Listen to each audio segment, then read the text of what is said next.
Bonjour et bienvenue dans Voix de recruteur by Fed Group. Vous voulez changer de job? Vous cherchez de nouveaux collaborateurs? Nos experts vous donnent des clés de réussite pour décrocher le meilleur poste ou le meilleur candidat, celui qui vous ressemble. Ici, on parle entretien d'embauche, intérim, CV, questions magiques et plein d'autres choses. Parce que dans chaque rencontre, il y a une opportunité. Construisons ensemble vos succès professionnels de demain. Bonne écoute! Bonjour et bienvenue dans Voix de recruteur by Fed Group. Je suis Maëva Ramsaï, chef de projet content marketing chez Fed Group, et aujourd'hui je reçois Audrey Deléris et Célia Laluna. Bonjour à toutes les deux. Bonjour Maëva. Bonjour. Alors Audrey, tu es manager exécutif chez Fed Legal, cabinet spécialisé dans les fonctions juridiques et fiscales. Célia, tu es lead RPO Business Development chez Fed Inside, cabinet spécialisé dans la délégation de recruteurs, ou plus communément appelé RPO. Alors aujourd'hui, on s'attaque à un sujet qui peut faire un peu peur, les fameux trous dans le CV. Donc que ce soit une recherche d'emploi, une formation, un voyage, un licenciement, du temps pour ses enfants ou un membre de sa famille, ou tout simplement une pause, les raisons peuvent être nombreuses et parfois très personnelles. Et avec des carrières qui s'étirent et des parcours de plus en plus en zigzag, ces périodes d'inactivité deviennent presque normales. Mais alors comment en parler ? Comment transformer ce temps d'inactivité en véritable valeur ajoutée sans inquiéter les recruteurs ? C'est ce qu'on va voir dans cet épisode. Et on met tout de suite les pieds dans le plat avec Audrey. Est-ce que les trous dans un CV, c'est vraiment un problème aujourd'hui ? Alors, c'est un problème si on considère que c'est un problème.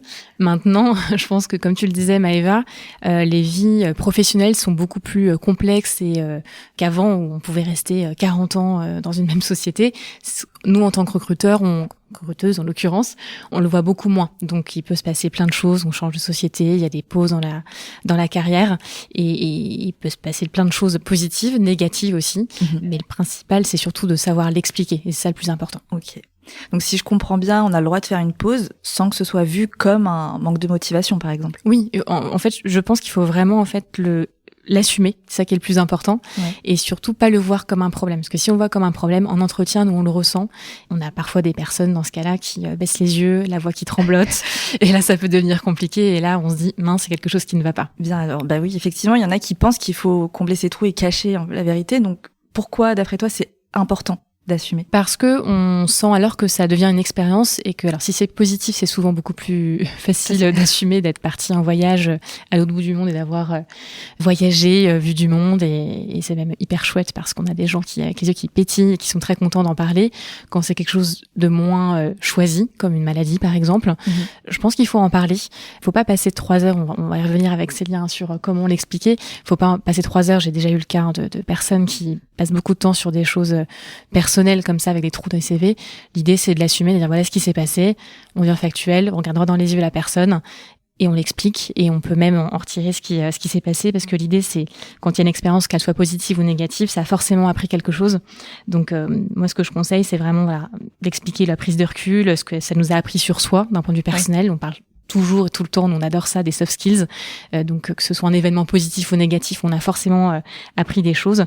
Et surtout, finir par une note positive de « on est motivé », ça qui compte. On est prêt à reprendre. Eh bien super, merci Audrey pour cette entrée en matière. Célia, on conseille généralement de faire figurer ces périodes de pause dès le CV. Est-ce que tu peux nous dire comment ça se concrétise ? Alors, il y a plusieurs façons de faire. Le plus important, c'est d'éviter le mystère, comme le disait Audrey. Pour ma part, je recommande de faire figurer toute période d'inactivité au-delà de 6 mois. Il faut indiquer en toute simplicité ce que vous avez fait pendant ce temps-là. Ça peut être, comme le disait Audrey, une formation, un projet perso, un congé parental, un voyage. Bref, soyez clair et honnête. Sur le CV, on reste sobre et précis. C'est surtout pendant l'entretien que vous aurez l'occasion de développer, si vous le souhaitez. Et attention, super important, ne mentez pas, ni sur les raisons, ni sur les dates de cette inactivité professionnelle. Ce que je conseille, c'est d'instaurer un climat de confiance dès la lecture du CV pour partir sur de bonnes bases avec le recruteur. Oui, c'est hyper important. Et alors, qu'est-ce que tu recommandes de faire figurer sur son CV ? C'est une période comme les autres, donc il faut la mentionner comme les autres lignes, avec une description simple pour expliquer le contexte. Il faut indiquer les dates, donc c'est mois et années, et pas juste 2023-2024 par exemple. On peut faire mai 2023, janvier 2024, pause parentale à la suite de l'arrivée de mon 2e enfant par exemple. Ok, donc on peut même écrire sur son CV noir sur blanc, pause parentale ou même... année de transition. Ah oui, bien sûr, c'est même conseillé. Tant que c'est formulé avec professionnalisme et sobriété, il n'y a rien de gênant. Par exemple, je ne sais pas si vous connaissez, sur LinkedIn, il existe une page qui est comme une page entreprise, qui s'appelle Ma pause parentale. Et on peut rattacher cette page Ma pause parentale à son profil pour indiquer cette période de pause parentale dans son profil LinkedIn. Ok, merci pour cette info. Personnellement, je ne connaissais pas, mais si vous êtes dans ce cas, n'hésitez pas à le faire figurer. Bon, maintenant, on va parler du moment qui parfois peut être redouté, l'entretien. Quand le recruteur pointe la fameuse pause de 8 mois, par exemple, comment réagir sans se crisper et surtout, comment on fait pour l'expliquer? Alors, je me permets de répondre, Maëva. Oui. Comme tu l'évoquais aussi, Célia, faut pas mentir déjà, parce que c'est mal de mentir, surtout sur son expérience. Surtout un entretien, on doit instaurer, comme tu le disais aussi, un climat de confiance dès le départ. Et c'est pour se projeter sur une relation professionnelle. Donc, l'entretien est fait pour ça. C'est pas pour enjoliver les choses. C'est juste pour assumer les choses. Voilà ce qui s'est passé. Voilà comment ça s'est passé. Et voilà ce que ça m'a appris. Donc, c'est pas un piège quand nous, on vous pose la question en entretien. On veut juste savoir ce qui s'est passé. Et c'est OK. Mais comme vous vous êtes préparé avant, normalement, tout va bien se passer. Et il y a un conseil que j'aime bien donner, que je donne tout de suite, c'est que dans tous les cas, vous êtes la personne la plus à même de parler de votre parcours.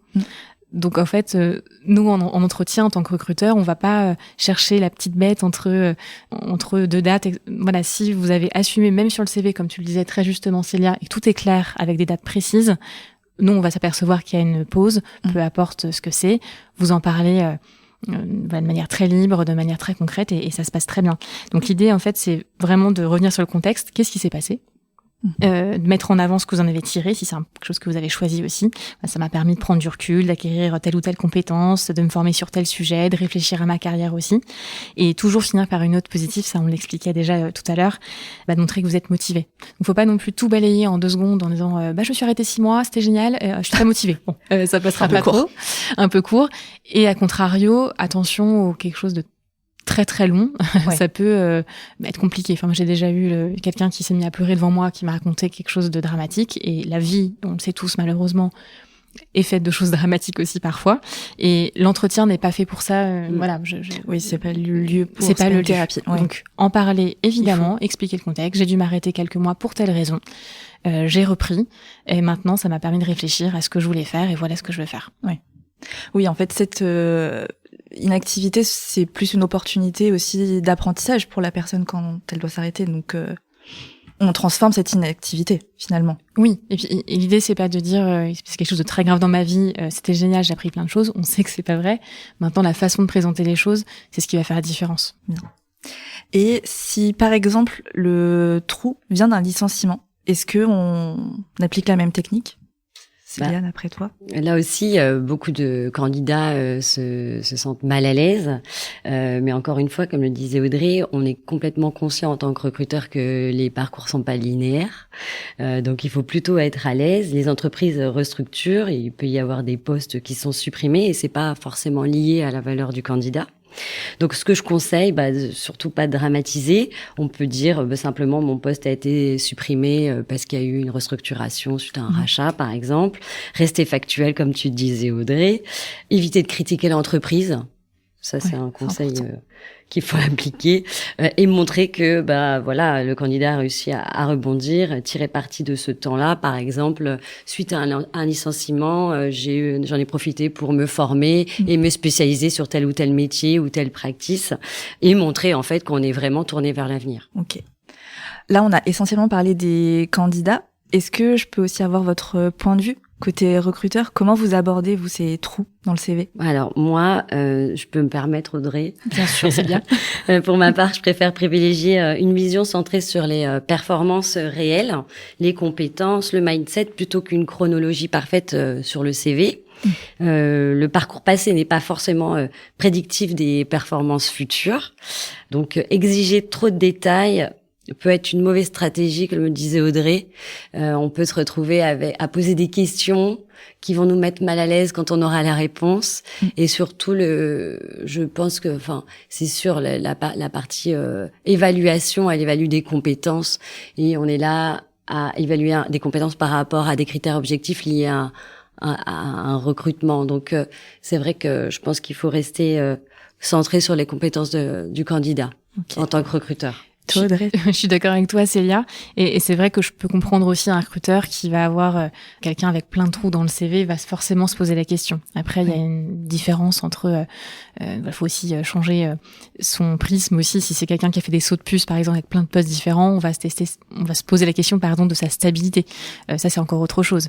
Mais ça peut être lié aussi. Si la personne, en effet, est partie 4 fois faire une année sabbatique à l'autre bout du monde, génial d'ailleurs, mais est-ce que la personne peut se demander est-ce que cette personne va rester pour le coup, c'est aussi légitime. Donc, il faut rassurer dès le CV tout en étant, comme tu le disais, Célia, honnête, ça, je pense qu'on n'y reviendra jamais assez, honnête, factuel, et présenter les projets, voilà, si c'est quelque chose de très chouette comme des voyages, de dire, j'ai vu voyager, c'est exactement ce que je voulais faire, je l'ai fait 2 fois, 3 fois, parce que c'est ce que je voulais, maintenant je veux vraiment m'investir dans l'entreprise.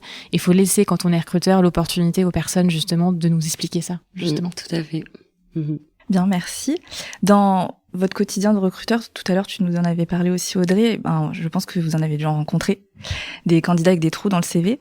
Est-ce que vous avez un exemple à nous partager et aussi nous dire comment ces candidats ont pu faire la différence? Moi, je veux bien commencer, Célia. Je vous ai exposé l'exemple compliqué qui s'était mis à pleurer, donc on va revenir sur du plus positif. Ça m'est arrivé la semaine dernière. J'ai une personne qui était en face de moi en entretien et m'a expliqué très clairement qu'elle avait été très malade et que ça avait duré de longs mois et qu'au bout d'1 an, elle a pu reprendre et qu'à son retour dans la vie active, elle a pu apprendre d'autres choses, comme tu disais, Célia, et que ça lui a permis de réfléchir et de dire, en fait, voilà ce que je veux garder dans mon prochain périmètre, voilà ce que je veux changer. Okay.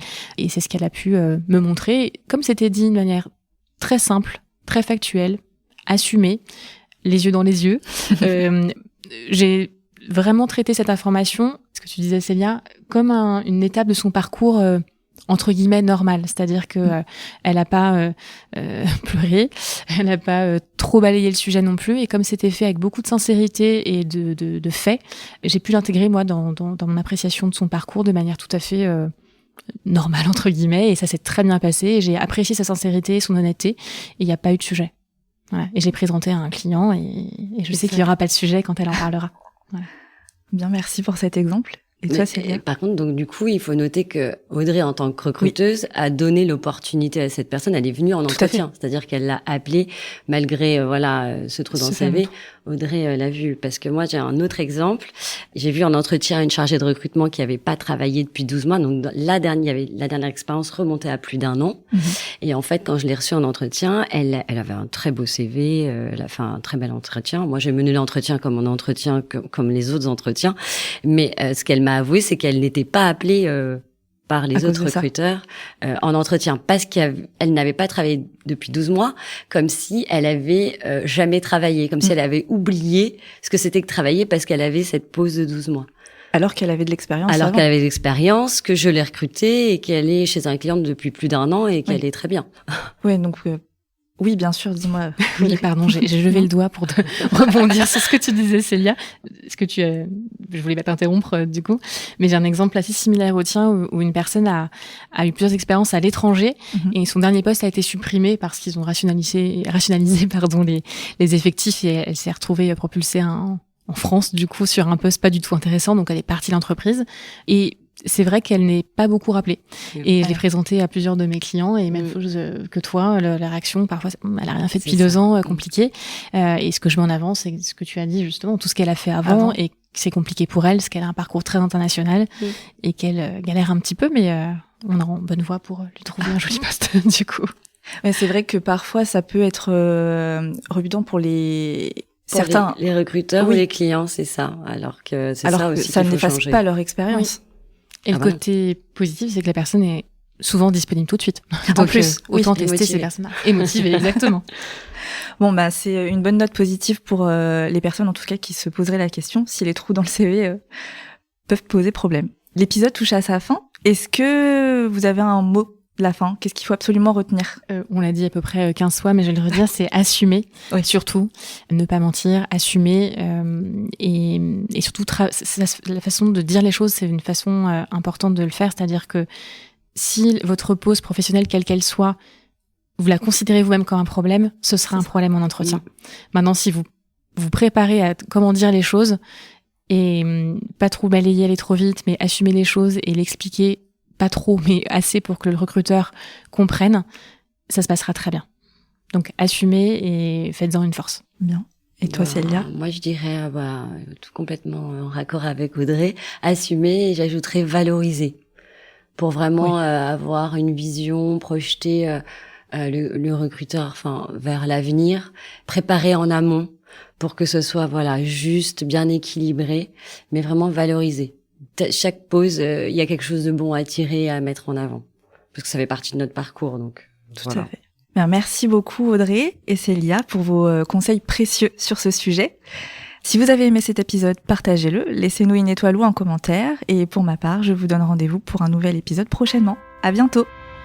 Merci pour votre écoute. Nous espérons que ce temps de partage vous a plu. Abonnez-vous pour plus d'histoires professionnelles et de témoignages enrichissants. Suivez-nous sur LinkedIn et retrouvez nos offres d'emploi sur notre site carrière fed-group.fr.